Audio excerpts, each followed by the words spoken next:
Good afternoon. Wala himon ho, sa gym.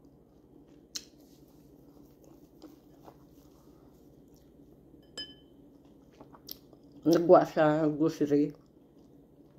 Dutay lang. Basta siya lang na magwa, damo siya pamakal. Tapos may mga surprises na siya sa akon. So, surprise siya naman ko. Kaya plano yung taning abaklon. Banana lang kag avocado. Wala na siya nagbakal. Duwa na namang kag grocery nga wala grapes kay tungod sang iya nga ano ganay na siya. Ang iya bala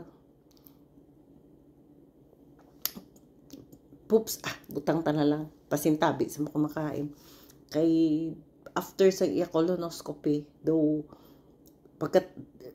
ginlinis, normal ang iya colonoscopy. So after to, kada tapos kaon, kanto sa dahil sa CR. So ginstop ya ang iya grapes.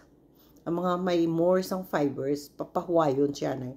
So at least iniya good niya sa akon sa diabetes ko. So we are good, everything is good. Kamo sang may nagapamangkot sa akon kung anong preparation sang US katarak na. So ang mga taong kapamangkot sa akon gina PM ko man, na istoryahan ko man kay do hindi man harsh ang ilang pamangkot. Siyempre interesado lang sila kay nga ginoperahan ko sang katarak. So guys, because of my diabetes. Pero ang diabetes ko hindi ko nakalabot sa 250 ha. Less than 200 lang ko. But because siguro na rin sa age ko, wala man actually, wala ko, kung wala ko nagpa-opera, okay lang man. Galing kay gusto ni Anson, kaya hindi siya gusto magdamo lang ay classes ko. So far, subong ang akon layo is 2020. Ang problema sa akon ang lapit para sa Facebook ko sa amo ni siya 250 ang akon nga reading glass. Di ang ba si doktora, okay man, okay. Subong nag-check up ko sang 5, so far okay. So amo ni siyang akon. Sang after ko katarak, 2. Amo ni siya. So ini March 26, after a month, nag-opera ko liwat sa left eye. So natapos ko na ang ini, tapos na sa both eyes ko. So ini na lang 1 drop kag syempre daw hindi malikawan, nag-dry siya. Pero gintagaan ko sa doktor another refresh nga prescription kag sigihon ko. Nag-dry ang akong right eye. So 3 times may schedule ko ari sa table. Nariyo gintapik ko. Kaya para hindi malipatan sang senior. 3 times ni 5 to 12 and the next week is 2 times and then once. So ini sa left eye ko kay do okay gid siya ya, once na lang. Tapos ini 3 times sa right, once sa left. Ganon. May nag-asakon, damo sa may nag-asakon kay di baga YouTube ko. Kag actually guys, wala na ko to sa Madam Bingkay halos kay nabudlayan ko. Kay kung duwa man actually duwa ang phone ko, pero wala ko to naga-open kay nabudlayan ko gani nga change balahaw. Diri na lang ko ga-concentrate sa nidapang. So ang number 1 na pamangkot, di ba part ito sa katarak, kay daw sila, may damo ko procedure dapat. Pero gin-clear na nga willingness. So ang akon nga kung mga party sa lungs ko cleared na ko kung sa aton sa Philippines City Health. So gin-clear na ko nga kung ga-work din man ko pwede na ko kabalik, no need to wear mask and everything. Bali ang gindiagnosto sa akon sa Philippines, gin carry over nila, gin city ko, gin tanan-tanan nga so far kung ano man yung nakita lang sa akon liko sa lungs ko, it's not contagious, it's not critical. And according sa explanation sa calling health county dire, kahit sino pwede magkaroon ng nodules. I-correct ko, nodules. Excuse me. Especially because ako, nurse ko, na-exposed ko. So, probably. Pero galing ang lang sa akon, sa Saudi ko, clear ko. So, I don't know. Kaya gipamangkot ko, 5 years, halin sang nagpa-examine ko, amo nang pamangkot sa akon. So, I will not go in details about that. Kaya may nasasaktan. I don't care. Basta ako, clear ang konsensya ko. Wala man ka muna sa buhay ko, wala akong pakialam. Okay? Ayaw, basta ako, I'm not guilty at all. Yun lang. So, karon may nagpamangkot, who is with you or who's with you during your first balo ka mo guys, may mga group, hindi lang sa diri ko sa Facebook mga friends ko sa Facebook, may group ko nga ginintrahan, 2 ka group, fiancé group, kag spousal visa group, and green card holder group, ara ko da sa group. So, damo may nagapamangkot, mga tapos naka-gain ko friends. So, amo na nagapadala sa akon mga messages nga gusto mo mangkot pag abot mo di sa Amerika, amo na ni. Ako naman, upod kami yan si Anson. Kay si Anson niya, nagstay sa Philippines kay naabdan sa pandemic. So, pag process ang papers, atuto saya. Tapos, ginulat yan na lang ko hasta nga nagpuli kami. May naman ko, who's with you during your first travel to US? So, of course, my husband, because I was married 2021. Igo kami naka-flight 2024. So, imagine. So, I was with my husband. So, amo na lang, sa diin ka mo nagsaka. Actually, this apartment is already, this January kami nag-abot diri. October pa lang, close deal na ni namon. Galing kay may mga priorities nga, may nagpauli, kami nagsulod, mga amo na. Actually, sa todo, there's a major reason why we are here. Actually, we don't have a family of Anson here. This place is new to Anson. They are from San Antonio, okay, Texas. And you know that San Antonio is the 3rd biggest city in Texas. So, no more details. Darating tayo dyan. Sa patuloy ng mga nagtatanong ganito. Alam mo, maraming marites dito sa mundo. Hindi lahat marites, pero maraming tanong, maraming ganon. Iniiwasan kong sagutin. May nagalupad-lupad sa mga banana na sa kag mga fruit fly. May mga iniiwasan akong sagutin. Pero, ito lang masasabi ko, I will not keep this na hindi ko pwede i-share or ipaliwanag.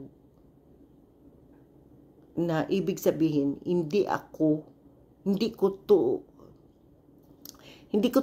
itatago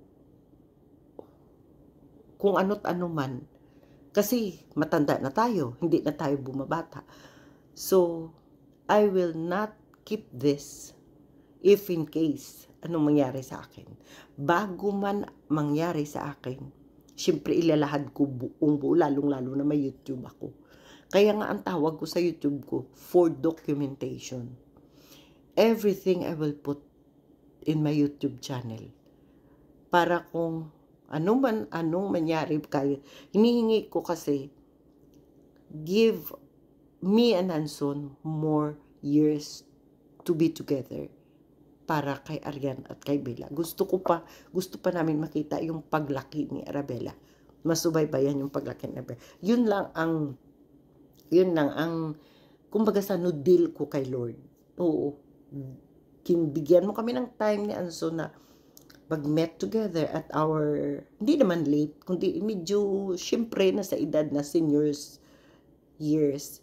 So, my prayer is, give us more years to be together so that take care ko naman si Anson. At the same time, hindi naman tayo bumabata. Ako rin. Ma-enjoy na lang namin yung mga remaining years namin. Pero, yun lang ang sisiguraduhin ko. Nililista ko ang bawat details sa mga nangyayari sa buhay ko dito sa Amerika. In time, in years, or anuman. Andyan lahat sa YouTube channel ko. Yun lang ang masasabi ko. Kasi mahirap eh. Basta ako importante masasabi ko, I don't have guilt. Alam ni Lord, lahat-lahat. Yung asawa ko, kung meron man kayong naririnig na baka nirarason na naghihirap si Anson, hindi po. At kung meron man naninira sa kay asawa ko na napakasimple lang kasi ni Anson, hindi ko naman sinasabi na super yaman ang asawa ko. Pero hindi po ako pinapatrabaho ni Anson kasi bago pa siya nagpasya na mag-asawa sa akin, sinabi niya na hindi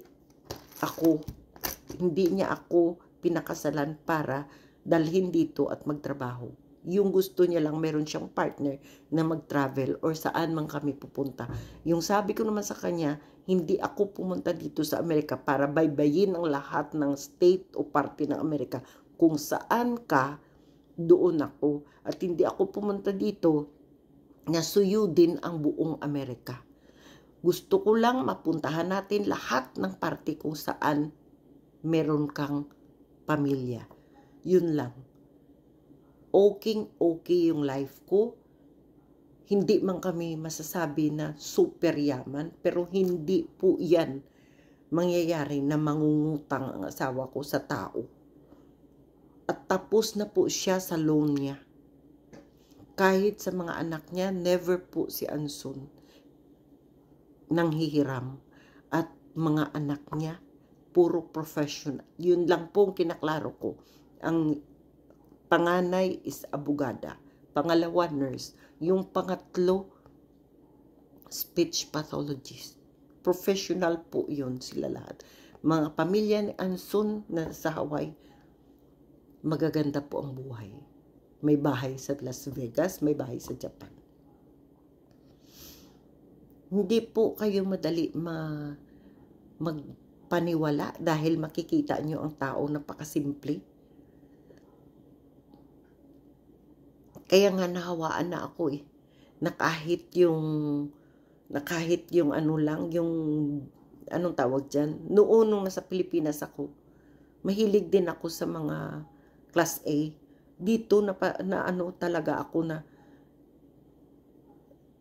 parang kung hindi, siguro kung talagang kakayanin ng branded. Pero hindi po ako yung tipo na, kasi nakikita ko sa nakikita ko sa pamilya nila, yung comfortable sila, lahat, parang hindi na problema sa araw-araw, hindi na problema sa bayaran, hindi na problema sa pang-araw-araw. Kaya, bakit ka, kung celebrity at sobra talaga, walang problema. Pero kasi akong tipo ng tao nanghihinayang ba? Oo, kasi nanggaling tayo nagtrabaho tayo para magkaroon. So, ganyan siguro si Anson. Kasi kung anong meron siya, talagang pinaghirapan niya eh. Kaya yun lang ang masasabi ko na kung may naririnig man ako na nagkiklaim kayo na ang may pera, kayo na ang nakapag-ipon, yung masasabi ko lang, mahiya naman kayo. Never siya nagmolest siya, never siyang nag-approach. Baka kayo. Mahiya naman kayo, wag niyong i-twist ang istorya. At ito pa, simula't simula, Pilipinas man kami, punta man kami ng ibang lugar, kahit nung nasa kay-arian pa, never kami nag-ask na makikitira or kung pupunta kami sa isang lugar, kahit dito sa Amerika, nag-hotel po kami. Kahit sa mga anak niya. Hindi po si Hanson sanay na nakikitulog. Nag-hotel po kami. Marami pa akong sasabihin. Pero kasi hindi worth it. Pagyayabang kasi yun eh. Alam ng tao at natural born citizen. Dito siya ipinanganak sa Hawaii. Mama, papa niya dito ipinanganak sa Hawaii. Yung lolo at lola niya, may dalang business dito sa Hawaii. Kumbaga sa atin sa Bacolod, Lupwest po yun. Mansion po yung bahay sa Hawaii noon. At yung bahay nila Anson na bininta niya doon, malaki po yung binili niya sa Texas, sa Abilene, bahay at lupa. Bago nagpatayo mismo. Kaya wag kayo gumawa ng istorya na para lang masira sa amin. Hindi po. Comfortable po kami. Ito. Grabe ah. Yung tanong kasi, isipin natin kung sino yung una mong